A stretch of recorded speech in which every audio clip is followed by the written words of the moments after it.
Hello everyone, welcome to another episode of Mom and Son Podcast. This is Rose Fres Fausto, the mom, also known as FQ Mom. And this is Anton Faust the son. I'd want to greet everybody a happy 1 month of our quarantine. Happy Manseri. Yes, here at home.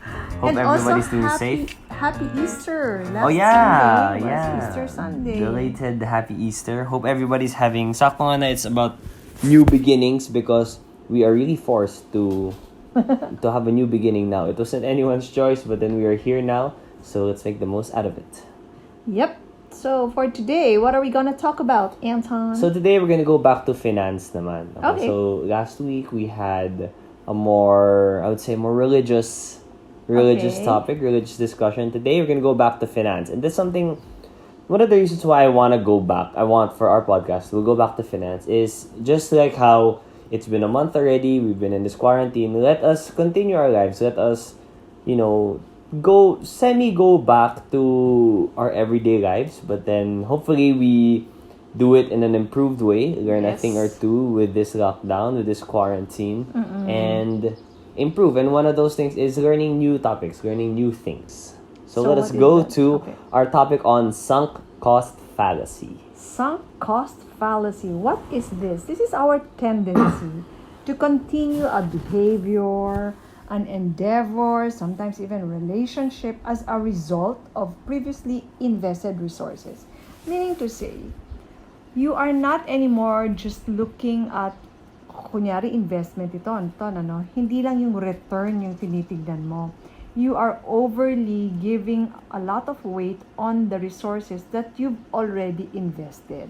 That is what we call in behavioral economics as sunk cost fallacy. Sunk cost fallacy. Fallacy kasi meaning to say mali. Uh-huh. Mali yun. So it is a wrong conception. So this is more on the emotional side naman of people. Yes. And I remember with... That affects decision making on investments, relationship, etc. I would imagine kasi, and we talked about this a lot of times na rin when our family would talk about money, is that we would imagine that people are rational beings. Na we make the logical decisions because they're the right things to do. But more often than not, and this is something I've learned na rin through experience, we are emotional people. Na no matter what type of person you are, if you're the type to plan more, if you're the more spontaneous type, everybody is affected. Yes, is affected by their emotions. And this really shows in the way we spend our money. Yeah. Alam mo, in Tagalog siguro, what I can think of is the word sayang. So, yung sayang na yan, masyadong nabibigyan ng malaking timbang. There's no English word for sayang, no? There's What a there's no one term or phrase that fully encapsulates the meaning of sayang. So the sunk cost fallacy is giving too much weight on sayang, the sayang factor. Just because you've given a lot of time, effort, even money on something, you tend to continue doing it even if rationally wala na, talo na, di ba? And maybe the better way to explain this behavioral economics principles to our listeners is to give examples, no? Okay. Sige. So, syempre, you said kanina, let's go back to finance. Let's start with the the finance topic. The investment. Okay. For example, ikaw, Anton, bumili ka ng stock A. Okay. Because you studied stock A at alam mo na ito ay magsasucceed, this will be having this much earnings, management. The industry has a good future daw. Yes, and management is really very good. Pero may nangyaring iba. It changed fundamentally. But you, because you are emotionally invested in this already, not just emotionally kasi naglagay ka na rin ng pera, you tend to persist. Ipipilit mo pa rin kasi you are putting more weight on what you've given into this investment already.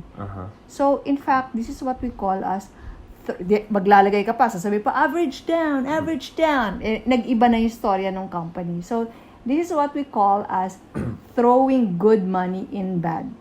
Wait, what does average down mean for the listeners? Yes. Like me, that I've heard it, but I'm not 100% sure I know what Okay, it so means. wait, halimbawa, you buy stock A at a price of 10 pesos. Pero yun nga, may nangyari, nag-iba na yung fundamentals ng company, it went down to 5 pesos. Okay. So, ikaw, instead of sasabihin mo, teka, iba na to, kailangan ko ng ibenta. Because of sunk cost fallacy, you may continue to even buy more You think tataas din yan? shares. Oo, kasi sasabihin mo, oh, if I was able to buy it at 10, now I can average down. I can So, actually buy it cheaper Oo, pa. so buy it cheaper now, and then if you get the average, di ba? Pero di mo alam, it's just going down actually. It's not gonna go back up. Oo, because okay. nag-iba na yung fundamentals ng company. Kunyari, binenta sa isang management team na you don't trust, or nag-iba yung industry, yon. I think kasali dito yung struggle for people to admit that they were wrong. Kasi in that That's example, right. in investing in a stock, you already made a decision na, okay, I believe this is going to go up. Yeah. It's not just the company na, di sila, they're not gonna earn, their stock's not gonna go up. If you wanna pull out and cut your losses, you're gonna think, so mali pala ako. I have to admit that. Oo, so it's admitting. And you know what? It's the same thing. What happens, for example, if you voted for the wrong candidate, and then that candidate is nagwawala na, you will continue to say na hindi. You will fight para bang you will give excuses because you've invested in it eh. Yeah, I remember going to a COL talk before, a forum on how to. I tried for a bit how to analyze stocks. As of right now, I would say not really for me, but then that's right now. Hindi ako masyado into the studying the numbers every day. Anyway, But you are for investing. I'm for investing, not for trading. Stock picking. Day-to-day. They talked about how it's good that you maximize your gain, but very important also, you should know how to cut your losses. Like it's part of it that you are the goal of the game, the goal of investing and trading is to earn. But just like in life, you are gonna make mistakes. You are going to have these failures here and there. It's very important to recognize kung saan ka nga nagkamali and to cut your losses. And the first step, which I believe would be the hardest step, is to know which one is the mistake now. Kung saan ka na talaga nagkamali. Oo, kasi kung minsan din kahiyaan di ba? Kahiyaan na to. Sige na, tuloy mo pa rin. And I think you mentioned this in your article before that people feel parang doble yung impact ng loss kesa sa gain. And that is what we call naman loss aversion. Yeah. It's connected to this. You're right. Kasi syempre, pag sinabi mo na, pag inadmit na niya na mali ito, i-realize na niya yung loss niya. Masakit yun It is twice as painful. The impact of a loss is twice as painful as the impact of a gain. What does it mean? 1,000 pesos. Kunyari, nag-gain ka ng 1,000 pesos. It feels good. It feels good. Let's say, 1,000 pogi points. But if you lose 1,000 pesos, mas masakit na kasi you had it na 2,000 pain points ang katapat. I would wanna relate it and compare it with something I really, really miss right now, which is basketball. It's been so long na. Hindi lang 1 month kasi it's been a while na. Before we even had the quarantine, I haven't got... Alam mo yung, by the time the lockdown started, medyo namimiss ko na. So anyway. Tapos sa doble ngayon. Yeah, in basketball, whenever, let's say, you have a good look, you get the ball, normally you would make that shot, and then you shoot it. For me, mas masakit yung mas masakit yung mga shots na miss ko compared to compared to those shots that you're supposed to make. And when you make it, okay, you did your job. You're supposed to make that. You practiced for it. Ganon.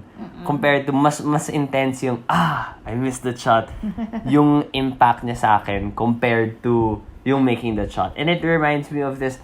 I forgot which basketball player. I'm sure a lot of people have mentioned this, that there are people who hate losing more than they like winning, and that would be one of the motivations for them not to fail, not to lose. But that's also dangerous kasi sometimes pag ganyan masyado yung thinking natin, we are so risk averse that we don't take risks anymore, even if they're very calculated. And I think you would be focusing on the negative kung ganun. So other examples that we can think of, alam mo, ito nakakatawa. We have this experience. When you enter a movie house, you enter a movie house to be entertained. So you paid, let's say, how much na ba is the movie house? Ng 350 or something? Yeah, like 300. Okay. So, nandun ka na sa loob. Tapos, my God, nangyari to sa yung nauso-uso yung mga indie film. And there was this one indie movie na, oh my God, talagang parang iniwan lang yung camera naka-on. Oo, natutulog sila. Oh my God, sabi ko, talagang... Tapos kayo lang ni Papa yung nasa movie house? Or there's like one other person, There were diba? two others, and then the other one left na rin. And it's like, oh, talagang Sunk Cost Fallacy na talaga to kung hindi tayo umalis dito. Kasi di ba para iniisip mo ngayon yung naipasok mo ng pera, tsaka yung nag-spend ka na ng a few minutes, pero sabi ko, tara na, hayaan mo nang maiwan siya, baka kamag-anak niya yung artista or movie maker. Another funny example I would have would be my experience with buffets. Oh. And as a kid, I really loved buffets. But then as I kind of grew older and I've been kind of more conscious on my figure, ganun. When I go to buffets, hindi ko na masyadong, there was a time na hindi ko na siya masyado ma-enjoy. Kasi when you go on a buffet is a buffet because you can eat all you can. You can keep going back. Yeah. You can eat all the, that's why whenever I start a buffet kasi, I don't pick up a plate yet. I roam around the entire so buffet muna. allocate. I survey. But then how I used to measure and how I used to plan how I'm going to fill up my plate is I just look for whatever I like. Oh, masarap to. Oh, may pizza. Sige, kunin ko yan. Oh, I like sushi. Kunin ko yan. Oh, may ribs. Kunin ko yan. It's not... And then, so what I would do is, I'd fill up my plate, and then I'd go again to make sure I really eat everything that I can eat, everything that I like, so that I know na, I can say na nakain ko lahat ng gusto ko. But, I end up eating way too much than I normally would, then I would even like, na, nangyayari is, hindi na masaya and enjoyable yung experience compared to how I did it a little later on na, okay, I'll look at all the choices and then I plan out, okay, which ones will I prioritize and which amount of food am I gonna be busog na. So I don't go over na even if I would think na, sayang hindi ko nakain lahat. For me, mas sayang kung nag-buffet ka pero hindi ka nag-enjoy. Parang nasuka ka na. Yeah, another one, syempre, parang related din to yung kanina sa movie house, yung reading a book. Di ba, kunyari, there's this book recommended by a friend, tapos, naka 1-2 chapters ka na, pero talagang, parang hindi ko yata feel ito, no? Kuminsan nasa sunk cost tayo dyan. And we would continue reading it kahit na para bang ayaw mo na talaga. Just because nasayangan ka na dun sa binayad mo sa libro, dun sa oras na ginugol mo. And I have a question about this. When it comes to something like reading a book, how can you tell if it's sunk cost fallacy or if it's katamaran lang? Because you read a lot of books. I don't really. I've just started recently again, and it's graphic novels that I'm reading now. So I would say baby steps before I go back to real books. Kasi whenever I read a book, no matter what the book is, kung one chapter tamad na ako eh. But I would think opposite ka there's naman. There's that risk kasi na you might think na sunk cost fallacy lang siya. But what if you need to keep going? Kasi you need to you have to persevere. There might be that confusion na we have to be very clear on that. Basta't mukhang may konting loss, basta't mukhang may kailangan mo i-sacrifice, isipin mo, sunk cost fallacy to. Let's say I'm gonna what if it was in school, diba? Yeah. I just kept switching courses kasi meron akong hindi gusto sa course. Yun. So, very good that you brought that up. So, when it comes to books, it depends on what purpose you're reading that book for. So, if it's your school book, no choice ka. Okay, yan nga. Kesyo sunk cost fallacy, wala yan. Kailangan tapusin mo yan because you need that in order to pass your course. Diba? But if you are reading a book for entertainment, pang-relax, hindi ka na na-entertain, uminit na ulo mo. Just because you paid, kunyari, mahal yung libro na yun. Hardbound ba? Hardbound siya, over 1,000. Wag na. How much ba is the worth of your inis? Basta, yung and think na lang, I would suggest, think na lang of the value of your time. Correct. But there are times kasi, my personal example would be one of my favorite. Now, it has become, I would put it on one of my all-time favorite TV shows, The Office. The Office starring Steve Carell. And who's the guy? John Krasinski. Yeah. He's the one in A Quiet Place. A Quiet Place. A Quiet Place. Na magkakaano sila dapat they're supposed to have a sequel, but then meron na yata pero dinelay pa nila kasi But I'm hoping that they're gonna release it online. I wanna watch that one. Okay, anyway, yung The Office, it's really critically acclaimed, and it had second wave kasi it's a really old show. Before Steve Carell, before he even had 40-year-old Virgin, he started with The Office, and it was while he was taping it. Dun siya, that's when he started to become a big movie star. The first season, I would say, isn't that good. Okay. Like, it's kind of boring, and it's based on the UK version of The Office. Sila yung originally, si Ricky Gervais. They made The Office, and then the Americans parang kind of adapted it and made it their own. Then I was trying to watch it. Parang medyo nabobore ako Kasi it's available in Netflix when you're in the States. We were there, diba? In Tito Jojo's place in Florida. And then I remember then I was talking to my friends about it. They said, just when you get past the first season, okay na yan. As in, the first season is kind of one of the boringest ones, which is ironic because it's a TV show. Usually, diba? Yung beginning is sobrang maganda, and then it kind of, my opinion, ganun yung Money Heist. Okay siya at first, but then the others are still okay, but they're just not as amazing as the first. Anyway, so your question I finished the first. Kwento ko muna. I finished the first season. I went to the second, third. Gumanda talaga. And dun ako na-hook sa mga season 2, season 3. So I would say the Sunk Cost Fallacy, we shouldn't always use it as an excuse na porket something isn't that good. Or if you can relate it to working out also. Syempre, once you're not in the groove yet, pag hindi ka pa sanay, mabibiga pa yung muscles mo kasi yung katawan mo, di siya sanay sa exercise na ganun ka-grabe, ganun ka-intense, or ganun ka-madagas. It doesn't always have to be, you don't have to go to the, baka Sunk Cost Fallacy just because you don't like something at first. Yeah. So, siguro one way to differentiate it is that kung gusto mo pa rin yung, halimbawa, if you were to redo things, would you still want that effect? If you could go back in time. So, for example, let's go back to the stock, you're already invested at 10 pesos in stock A. Tapos, 5 pesos na siya ngayon. Ganito yung tanong. Ito yung litmus test dyan. Ito yung acid test. If you didn't have that stock bought at 10 pesos, will you buy the stock now at 5 pesos? Again, if you didn't. Okay. Imagine yourself that you don't have that stock which you bought at 10 pesos. Now pa lang, you're going to decide whether you're going to buy it or not, and it's doing at 5 pesos.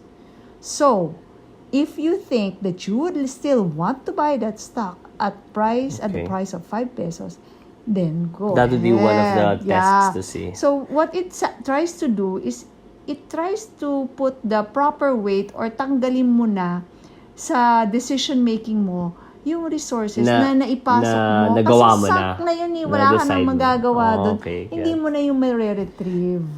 But the challenge I would say there is to take out yourself from that situation. Gets ko. So, diba? And you know what is even more important siguro that we discuss itong sunk cost fallacy are the relationships that we're in. For example, boyfriend-girlfriend, marriage, Para bang just because nakipag-on ka na, ano ba tawag niyo dyan?